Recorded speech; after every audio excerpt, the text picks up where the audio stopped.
নমস্কার বন্ধুরা, welcome back to my channel. আজকের ভিডিওটা হতে চলেছে প্রিয়াকে নিয়ে। আপনারা থাম্বনেল দেখে বুঝতেই পেরেছেন। আমি শুরুতেই আপনাদের অনুরোধ করব আজকের ভিডিওটি শেষ অবধি দেখবেন এবং কমেন্ট বক্সে এসে কারুর নাম উল্লেখ করে, আমি কাউকে পক্ষপাতিত্ব করছি না, আমি আমার নিজস্ব পয়েন্ট অফ ভিউ দিয়ে বেশ কিছু কথা বলবো, যেগুলো আমি অবজার্ভ করেছি আমি সেগুলোই বলবো। প্রিয়া একজন ডেইলি ব্লগার, তার ব্লগ আমরা দেখি, তার ব্লগের প্রচুর জিনিসপত্র থাকে, ভ্যারিয়েশন থাকে। আমরা সত্যি কথা প্রিয়ার ব্লগ খুব ভালো লাগে, কিন্তু প্রিয়ার ব্লগে যে জিনিসটা সব থেকে বেশি থাকে সেটা হচ্ছে ওর ছেলের অসুস্থতা সংক্রান্ত বিষয়।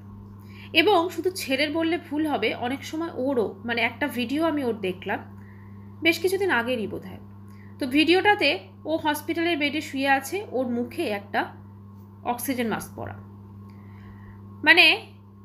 এবং ওই টাইটেলটা এরকম আছে যে প্রিয়াকে ছাড়া এপি ব্লগস সেটা সম্পূর্ণ নয়, ওদের চ্যানেলটার নাম দিয়ে। মানুষের অসুস্থতা একটা খুব নর্মাল বিষয়। হ্যাঁ, ওর ছেলের যেটা আছে থ্যালাসেমিয়া, এটা খুব একটা নর্মাল নয়। ওর ছেলেটা জন্ম থেকেই আছে, ও সেটা জানে, ও সেটাতে হ্যাবিচুয়েটেড। কিন্তু ও যখনই ওর ছেলের জন্য হসপিটালে যায়, নার্সিংহোমে যায়, সেইটা কিন্তু তার ব্লগে শেয়ার করে এবং ডিটেলে করে, এবং সেদিনের টাইটেল ওটা থাকে। কথা হচ্ছে এই যে প্রিয়াও যে হসপিটালাইজড, সেটাও কিন্তু এমনভাবে শেয়ার করেছে মানুষ দেখলে ভয় পেয়ে যাবে। এটা ব্লগারদের একটা ব্যাপার, এটা অনেকেই করে থাকে, তাই ওরাও করছে, এটাতে কোনো অন্যায় নয়। কিন্তু কোনো জিনিস যদি অত্যধিক হয়ে যায় তখন কিন্তু জিনিসটা মানুষ তখন এটা বলবে যে তুমি তোমার ছেলের অসুস্থতা দেখাচ্ছ বারবার করে, তুমি তোমার ছেলের এই করছো, এগুলো মানুষের মুখে অটোমেটিক চলে আসবে, এগুলোকে থামানো যাবে না। আচ্ছা, সব থেকে ভুল যেটাও করেছে, ও একজন এমন কন্ট্রোভার্সি ক্রিয়েটারের ভিডিও ওর কমিউনিটি পোস্টে শেয়ার করেছে যার ভাষা অত্যন্ত জঘন্য এবং নিম্নরুচি সম্পন্ন, ঠিক আছে, এবং সেখানে খানিকটা দলবাজিরও পরিচয় দিয়েছে, বা হয়তো কন্ট্রোভার্সি ক্রিয়েটারদের মধ্যে একটা দ্বন্দ্ব সৃষ্টি করারও চেষ্টা করেছে। কারণ জানে এটা নিয়ে যদি দ্বন্দ্ব সৃষ্টি হয় তাহলে সবাই কিন্তু এপক্ষ ওপক্ষ মিলে ওকে নিয়ে আলোচনা করবে, সোজা কথা ওকে নিয়ে কন্ট্রোভার্সি হবে। যাকে নিয়ে যতটা কন্ট্রোভার্সি তার ঠিক ততটা ভিউজ এবং রেভিনিউ জেনারেট হবে, এটা তো খুব সোজা হিসেব, তাই না? আচ্ছা, প্রিয়ার বাড়িতে ওর গাড়ি রয়েছে, জমি জায়গা রয়েছে, খামার বাড়ি করেছে, সব কিছু করেছে, কিন্তু যখন ও ছেলের চিকিৎসার জন্য টাকা পয়সা চাইছে তখন সবাই ওকে যখন বলছে যে তুমি তোমার গাড়ি বিক্রি করো, তুমি তোমার খামার বাড়ি জমি বিক্রি করার কথাও বলেনি, বলছে তুমি ওটা দেখে লোন নাও, তখন ও বলছে না, এটা নিয়ে নেওয়া যাবে না, এটাই করা যাবে না, এটা ওই করা যাবে না। প্রিয়া একটি ভিডিওতে, যেটা ওই 22 লাখের ব্যাপার উঠেছে, তো 22 লাখ টাকা সে ওয়াইটি থেকে, ওর বেশি ওরা উপার্জন করে, তো যাই হোক উপার্জন করেছে।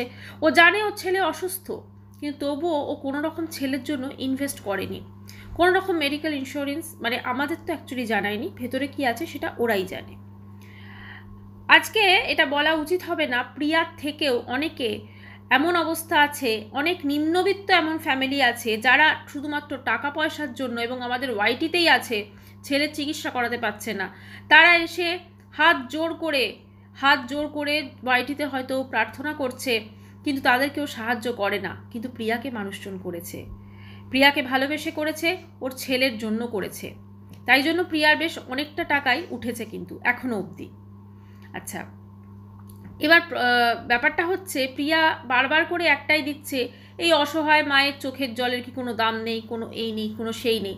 কেন এই ধরনের টাইটেল থাকবে? সত্যি কি প্রিয়া খুবই অসহায়? সত্যিই কি তুমি খুব অসহায়? তোমার বাড়িতে গাড়ি রয়েছে, তোমার একটা খামার বাড়ি রয়েছে, তুমি এইগুলো সমস্ত তোমার নিজস্ব যে প্রপার্টিজ, তোমার নিজস্ব যে সম্পত্তি, হ্যাঁ তুমি বলছো ওটা তোমার বাবার কিন্তু আজকে যদি তারাও এটা দেখেন যে তাদের নাতি অসুস্থ, তো তারা কি জমি জায়গা দেবেন না? তারা কি তার জীবনটা আগে না জমি জায়গা আগে? তুমি বলো তো। কাজেই তারা তো অবশ্যই তোমাকে সেগুলো বিক্রি করতে বলতেন, বা তোমাকে হয়তো সাহায্য করতেন। ওয়াইটিতে এসে তুমি এবং তোমার হাজব্যান্ড দুজনে তোমার ছেলের চিকিৎসার জন্য, আগে চিকিৎসার জন্য আর কি টাকা চেয়েছো বা সাহায্য চেয়েছো, সেটা বলতে কোথাও ভুল নেই, কিন্তু তোমাদেরও কিন্তু সামর্থ্য আছে প্রিয়া। প্রথমে মানুষ নিজেরা জোগাড় করে, তারপরে গিয়ে তারা যখন কোনো উপায় থাকে না তারা ওয়াইটিতে সাহায্য চায়। কিন্তু এখন কি জানো তো, ব্যাপারটা হয়ে গেছে, মানুষজন ভাবছেন ওয়াইটি সব কিছু করে দেবে, ওয়াইটি ব্যাংকের লোন শোধ করে দেবে, অনেকেও দেখছি ওয়াইটি এইটা করে দেবে, ওয়াইটি সেটা করে দেবে। একটা আয়ুষকে বাঁচানো বা আয়ুষের চিকিৎসা, এটা যেমন ওয়াইটির লোকজনের ওপরও তুমি ডিপেন্ড করছো, কিন্তু তোমার নিজের ওপরও তোমাকে তো ডিপেন্ড করা উচিত ছিল না। আজকে তোমাদের লাইফস্টাইলটা আমি যদি দেখি, দেখো তোমরা গ্রামে থাকো, তোমরা গ্রাম্য জীবনযাত্রা দেখাও, কারণ তোমরা জানো যে ওই গ্রাম্য জীবনযাত্রাটাই কিন্তু তোমাদের ব্লগের সব থেকে প্লাস পয়েন্ট, ওটা দেখতেই তোমাদের কাছ থেকে মানুষ পছন্দ করে। তোমরা কিছুদিন আগে দিল্লি গেছিলে, সেখানে দিল্লির তোমার ট্রেনটা দেখে মনে হলো যতদূর সম্ভব রাজধানী, ঠিক আছে, তোমরা সেটাতে করে দিল্লি গেছো। আচ্ছা, ফেরার সময় তোমরা ফিরেছো ফার্স্ট ক্লাস এসিতে। দেখো ফার্স্ট ক্লাস এসির যার ভাড়া আর ফ্লাইটের ভাড়া মোটামুটি কিন্তু এক, ঠিক আছে, তোমরা সেটাতে ফিরেছো। কাজে আমি একটা কথা তো বলতে পারি, তোমরা মোটামুটিভাবে একটা উচ্চ মধ্যবিত্ত ফ্যামিলি, তোমরা কিন্তু শুধু মধ্যবিত্ত নও প্রিয়া, তোমরা কিন্তু একটা উচ্চ মধ্যবিত্ত ফ্যামিলি। কিন্তু তোমার ছেলে চিকিৎসার জন্য, তোমার ছেলে চিকিৎসার যে পরিমাণ টাকা লাগবে, সেটাতে কিন্তু তুমি চেয়েছো এই ওয়াইটির প্রত্যেকটা মানুষের কাছে সাহায্য। তোমাকে হয়তো এমন মানুষজনও সাহায্য করেছেন যাদের আর্থিক অবস্থা তোমাদের থেকেও খারাপ, তারাও কিন্তু তোমাদেরকে যতটুকু দিয়ে সাহায্য করুক তারাও কিন্তু করেছেন। কিন্তু এত কিছুর পরও তুমি সন্তুষ্ট নও, তুমি প্রতিদিন বিভিন্ন বিভিন্ন টাইটেল দিচ্ছ, বিভিন্ন বিভিন্ন থাম্বনেল দিচ্ছ, এবং এই সব কিছুই তুমি যাকে উদ্দেশ্য করে করছো বা যাকে ঠোকা দিয়ে করছো সেটা সবাই বুঝতে পারছে। হ্যাঁ, সে যেটা করেছে মানে আমাদের দালাল দিদি অত্যন্ত কুরুচিপূর্ণ কাজ করেছে, তোমাদের নিয়ে যে ভিডিওটা করেছে সেটাতে অত্যন্ত নোংরা ভাষা সে ইউজ করেছে, নোংরাভাবে সে ভিডিওটা করেছে, কিন্তু কথাগুলো সে ঠিক বলেছে, কিন্তু অত্যন্ত নোংরাভাবে সে ভিডিওগুলো করেছে, অত্যন্ত নোংরা ভাষার মোড়কে সে দর্শকদের সামনে উপস্থাপন করেছে। ভিডিওটা আমাদেরও সেই জন্য ভালো লাগেনি, কিন্তু হ্যাঁ, তার বেশ কিছু পয়েন্ট, বেশ কিছু কথা, সেগুলোকে কিন্তু আমরা অস্বীকার করতে পারি না। সে কিন্তু একদম প্রপার জায়গায় প্রপার কথা কিন্তু সে বলেছে, সে বলারটা সে সাহস রাখে।